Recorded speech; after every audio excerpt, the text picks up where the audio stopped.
What's up, guys? Just wanted to jump on and do a reading. Let's do a quick all signs reading for November into December. Spirit of gratitude, joy, love, and light. Highest possible messages at this time. Feel free to reach out for a one-on-one reading. All my info is below. Feel free to tip, donate, like, comment, share, subscribe. All the info is in the description box below. Okay, this is a new offer. This is known as emotional solace. So something that's going to bring you peace and joy and solace. Solace is just comfort. This is newness. It could be a new relationship, a new love offer, something unexpected out of the blue. It could be that you had some emotional relationship turmoil in the past with the Ten of Cups in reverse here. And you are needing an extra boost to move on and or walk away. It could be that you've spent this past year trying to process emotionally and walk away emotionally as well. It could be that there were some characters that were emotionally immature and left you out in the dust and or betrayed you. To some extent, the Nine of Cups in the reverse is that emotional immaturity here. A lot of cup energy here. It's okay though, because I feel like all of this is going to be washed away. All of this negativity, all of this stuckness, all of this stubbornness is going to be washed away, cleared away, especially with the New Year energy. It could be that those that were being kind of very stingy or stubborn towards you were just in it for a good time. That's that Three of Cup energy. But in the reverse position, reality has set in, it's settled in. They've kind of realized the implications of, how they really left things with you or where they did wrong by you. And time has been able to kind of articulate that for them, hopefully. And if not, then, that's really not a worry that should be of yours anyways, because history repeats itself, and if we haven't learned from our past, then you're going to repeat history. So that goes for you as well. Three of Pentacles is a living situation, a living condition. These antagonists may have issues with their living conditions.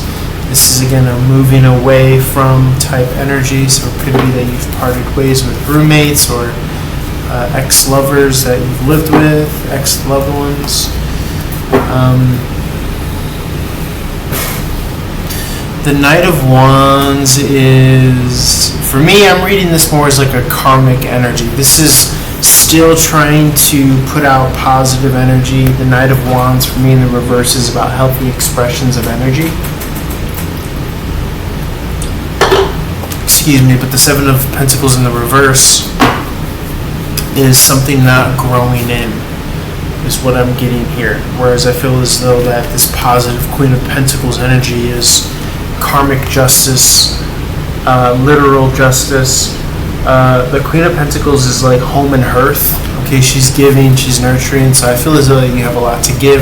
I feel as though you've kind of constructed and have grown genuine worth and value. You've cultivated genuine worth and value here, and I think that's going to lend itself to a lot of incoming communication on the home front with you. I think that you're going to attract soulmates in the form of the Six of Cups here. This is friends, could be from the past as well, people that you want to share time with, share energy with, catch up on things with.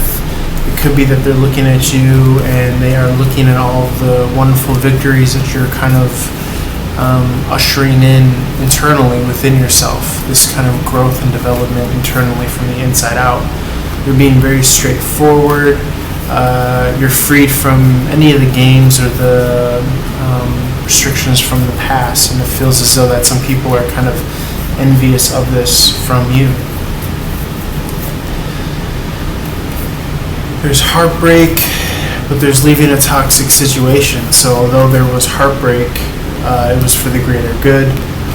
Again, it'll allow for this freed up energy for you to be reborn via the Fool card, and for you to hopefully really find a genuine twin flame connection that you could invest in. The second and third chances, to me, I think, They could be people from the past, but it could also be a resurrection of a twin flame union. I think that any and everybody can channel a twin flame union in their lifetime. I don't subscribe to the narrative that there's a select few people in this incarnation that can attract the twin flame.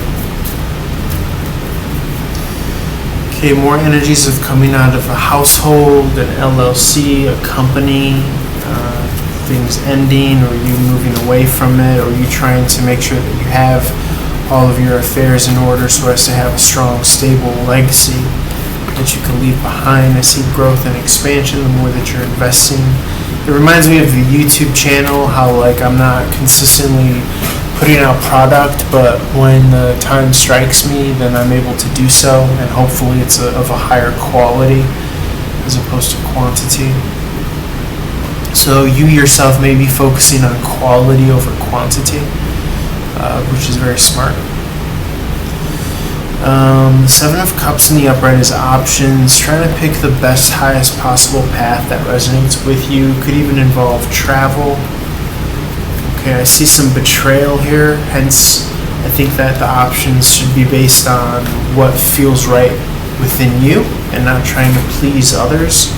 Okay, the last thing that you want to do is just be giving away power or resources just for the sake of doing so. So if you feel as though you're being too cerebral, you're being too cold and calculated, I would squash those doubts, squash that self-doubt, because I think it's there for a reason, the cold calculatedness. You're not wanting to waste time if it doesn't feel right. You rather take a slower path that's true to you, that's going to be kind of poised for your success. It's almost as if you're on the fence. If you're on the fence of visiting family, you want to return, so to speak, if you have been away from family or living in a different location from your home town. I would imagine that you'd want to return a success, however you categorize that or quantify that. That could be no longer being single, or really having your money right, or really having things going for you. And so I'm getting a sense that maybe if you aren't visiting, or you're on the fence of visiting home, so to speak,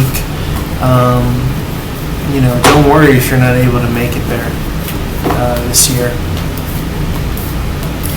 Okay, you have to go with what feels right and not necessarily always what will accommodate or make someone else happy, because at the end of the day, this is your life.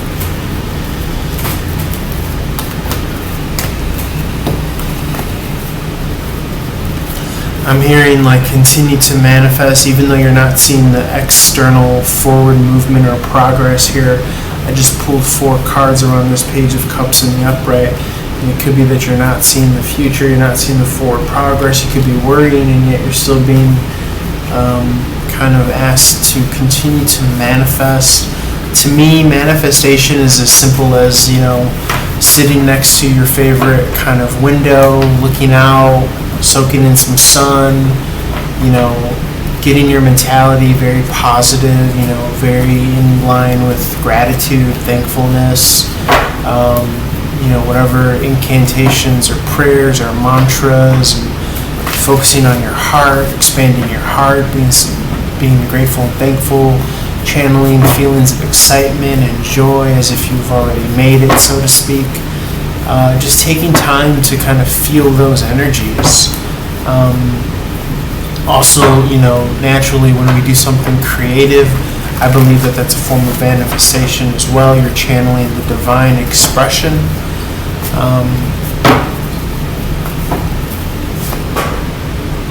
Okay, 2 of Cups could be single, outside of relationship. This chapter is yet to be done. You could hear from someone from the past that's wanting to come rushing in and or make amends.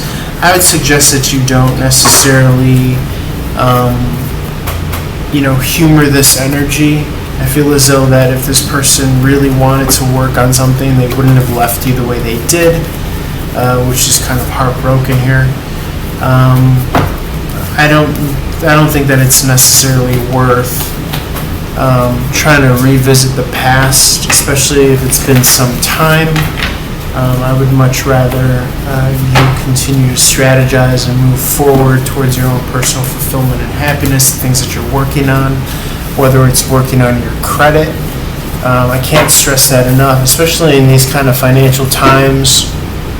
If you're an investor in crypto or the stock market, sometimes you need to take a chill pill from that and just, realize, hey, let me chip away at any bad credit. Maybe let me look into getting a piece of property, a house or a townhouse or something like that, multi-family home, something like that, an investment. But it starts with good credit. So if you don't know what the next move should be financially, I would always advise to just chip away at any credit. You want to keep probably about a 10% balance on any given credit card. So if you got a $2,000 credit line, you could probably float around $200 healthily. I think it'll do good for your credit score. And if you do have to invest in crypto or stock, I would keep it at a minimum. Okay, don't necessarily bank on it because times are kind of volatile nowadays. Or in the very least, you want to time it and make sure that you're investing after a period that the stock market has taken a loss so that you can get that upswing. Anything else? Spirit? Okay, I see a rebirth energy, putting down the past, letting down. Sometimes we hold things from the past and they act as barriers to the future, to the present. And that can throw you off of your divine timing, but when you let them go or you reconcile, then you can continue to be in your greatness, you could continue to be in your power, and you could continue to be a success. Alright, so I'm going to leave it there, guys. Holler at your boy, reach out for one-on-one, leave comments, comment, like, subscribe, share, all that stuff. Holler.